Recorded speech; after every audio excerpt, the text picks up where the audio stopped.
अगर गवर्नमेंट कर्मचारियों की दूसरी प्राइवेट स्कूलों की तनख्वाह को देखा जाए तो उनके लाखों रुपए महीने की तनख्वाह मिलती है। उनको प्राइवेट विद्यालय के अंदर पढ़ाने वालों को भी लाख लाख रुपए तनख्वाह, 1.5-2 लाख रुपए, सरकारी को तो लाख रुपए के लगभग अब सबको मिलती है।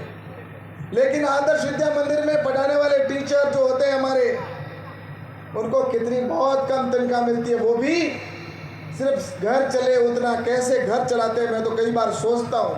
लेकिन उनका समर्पण है, क्योंकि उन्होंने संघ के अंदर शाखा में जाकर ये सीखा है कि हमारे लिए कुछ नहीं करना है, हमारे आने वाले देश के लिए, हमारी पीढ़ी के लिए कुछ करना है। इसलिए वो इस काम के अंदर लगे हुए हैं। अभी हमारे भाई साहब बैठे, पूरा जीवन समर्पित कर दिया, ना शादी की ना कुछ भी। ऐसे कितने ना जाने इस देश के अंदर लगे हुए हैं देश के लिए। उसी की वजह से ये देश आने वाले समय के अंदर, हम जो कल्पना करते हैं ना भारत विश्व गुरु बनेगा, तो निश्चित रूप से आने वाले वक्त के अंदर हम भारत को विश्व गुरु बनता हुआ देखेंगे। अभी बातें बहुत कुछ हुई, मैं ज़्यादा समय नहीं लूँगा आपका, क्योंकि बहुत कुछ आप सुबह से यहाँ पर बैठे हैं। बहुत भव्य कार्यक्रम हुआ ये यहाँ पर। अभी कार्यक्रम नहीं, हमारे जो यहाँ पर युवा साथी बैठे हैं वो भी करने वाले हैं। लेकिन मैं आप सबसे कहना चाहता हूँ कि अभी वर्तमान के अंदर जिस प्रकार से वक्फ बोर्ड की बात की गई, मैं 100% जो भाई साहब ने बात कही वो सही है। अभी तो मैं आपसे कहना चाहता हूँ, ये कानूनों के ऐसे जो कानून थे उनको समाप्त करने का सिलसिला शुरू हुआ है, और आने वाले समय में और भी ऐसे जो भी होंगे उनका सारा सफाया होगा।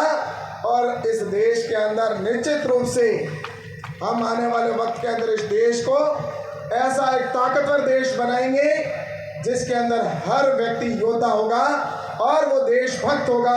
और जिस समय ये स्थिति बनेगी उस समय ना तो कोई अफजल पैदा होगा, ना यहाँ पर कोई ऐसा गद्दार पैदा होगा जो भारत माता को तोड़ने की बात करता हो। इसलिए मैं आप सबसे बात यही कहूँगा कि आज यहाँ पर ये भव्य कार्यक्रम रखा है, इतनी बड़ी संख्या के अंदर आप सभी यहाँ पर पहुँचे हैं। और इस विद्यालय के अंदर मैं आप सबसे निवेदन करना चाहता हूँ, जितना भी अंश अपना हो सके आप इसमें दीजिए, क्योंकि हमारी सबसे बड़ी अगर कोई पूंजी है तो हमारी संतान है। कहते हैं पूत सपूत तो क्यों धन संचय, पूत कपूत तो क्यों धन संचय। आपके पास में अथाह पैसा है, लेकिन आपकी संतान अगर कपूत निकल गई, संस्कारहीन निकल गई, या वो कोई गलत रास्ते में जाने वाले संस्कारों में अगर वहाँ चली गई, तो आपका सब कुछ बर्बाद कर देगी। और आपके पास अगर कुछ भी नहीं है, लेकिन आपका बच्चा अगर अच्छा पढ़ा लिखा और संस्कारवान होगा, तो वो नाम भी रोशन करेगा और पैसा भी कमा लेगा। इसलिए हमारी सबसे बड़ी पूंजी हमारी संतान है, और उसको अपने इस विद्यालय के अंदर, आदर्श विद्या मंदिर के अंदर आप भेजें। और इस विद्यालय के अंदर जितना मंदिर के अंदर जाकर जैसे हम चढ़ावा चढ़ाते हैं, वहाँ जाकर अगर हमें पुण्य का लाभ मिलता है, ये महसूस करते हैं हम सभी कि हाँ हमें पुण्य होगा, किसने देखा है। लेकिन ये जरूर हम मानते हैं, हमारे सनातन में हमें विश्वास है कि जो इस जन्म में देंगे वो इस जन्म में तो मिलेगा, लेकिन कई लोग कहते हैं कि अगले जन्म में, लेकिन मिलता जरूर है। इसलिए मैं आप सबसे कहना चाहता हूँ कि इस विद्यालय के अंदर जो आप बच्चों को पढ़ाओगे, जो भी आप यहाँ पर देके जाओगे, उसके लिए अगले जन्म का इंतजार नहीं करना पड़ेगा।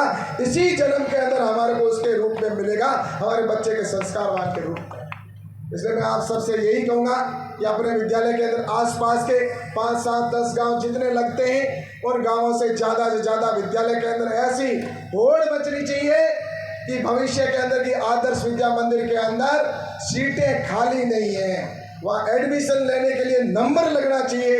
ऐसा अगर यहाँ पर वातावरण बनता है तो निश्चित रूप से आज का ये कार्यक्रम, जिसके अंदर भाई साहब भी आए हैं और मंत्री जी भी आए, और उन्होंने इस कार्यक्रम को जिस तरह से उन्होंने आकर इस भव्यता दी, और आप सभी के आने से 4 चांद लगे, तो निश्चित रूप से आगे भी इस विद्यालय की हम सब की जिम्मेवारी है। क्योंकि आदर्श विद्या मंदिर किसी एक व्यक्ति की संस्था नहीं है, ये हम सभी की संस्था है। और हम सब का ये विद्यालय है। तो इस विद्यालय के अंदर आप समय समय पर आए और इस विद्यालय के माध्यम से आने वाले समय में हम भारत को ऐसे यहाँ पर युवाओं को तैयार करके भेजें कि हमारे सपने को पूरा कर सके और भारत को अब सब मिलकर विश्व गुरु बना सके। और विश्व गुरु बनता हुआ हम अपनी आंखों से अब देखने लग गए।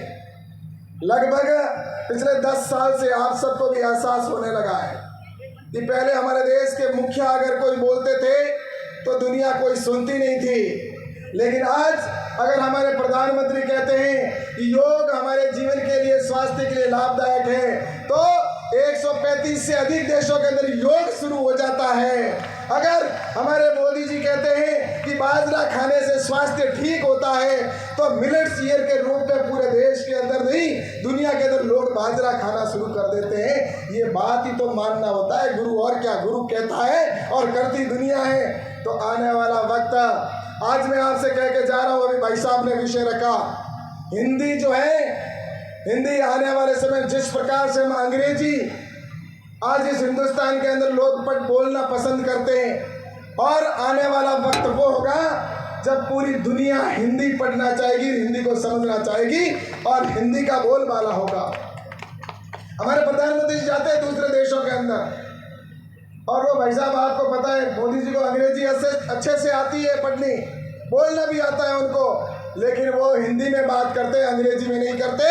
उनको जब एक दिन पूछा गया कि आप भाई साहब इंग्लिश में क्यों नहीं करते, तब उन्होंने कहा कि हिंदुस्तान और हिंदुस्तान की संस्कृति और हिंदी को समझना होगा और हमें समझना होगा, तो उनको हिंदी सीखे और हमारी बात को समझे हमें। और उसी का परिणाम है कि आज हिंदुस्तान ही नहीं, देश दूसरे जो है लगभग 135-40 से अधिक देशों के अंदर, यहाँ जिस तरह से इंग्लिश हमारा ऑप्शनल विषय है, वैसे ही वहाँ पर हिंदी ऑप्शनल विषय दूसरे राज्यों के देशों के अंदर भी शुरू कर दिया है, और यहाँ के युवा जाकर वहाँ पर हिंदी पढ़ा रहे हैं।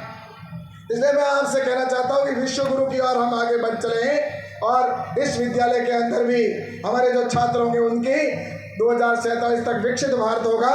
उसमें हमारी यही पीढ़ी होगी जो आगे बढ़कर भारत को विकसित भी बनाएगी और भारत को दुनिया के अंदर 1 नंबर पर ले जाकर और विश्व गुरु बनाएगी।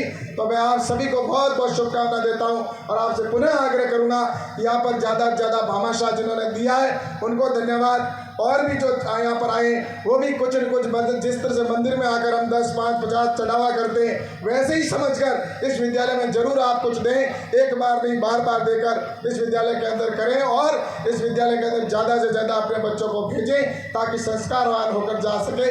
इतनी बात मुझे कहनी थी। आप सभी का बहुत बहुत धन्यवाद। जय हिंद, जय भारत। बोलो भारत माता की।